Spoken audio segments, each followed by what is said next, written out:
In this video, we'll show you how to insert your SIM card into your new Pixel phone.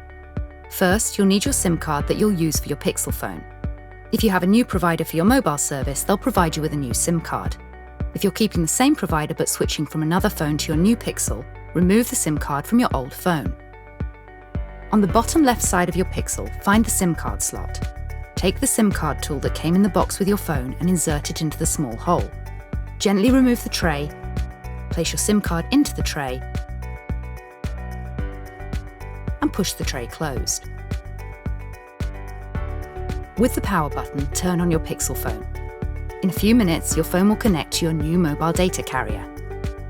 Now you know how to insert your SIM card into your new Pixel phone. To learn more about your Pixel phone, watch our other videos or visit the Help Centre.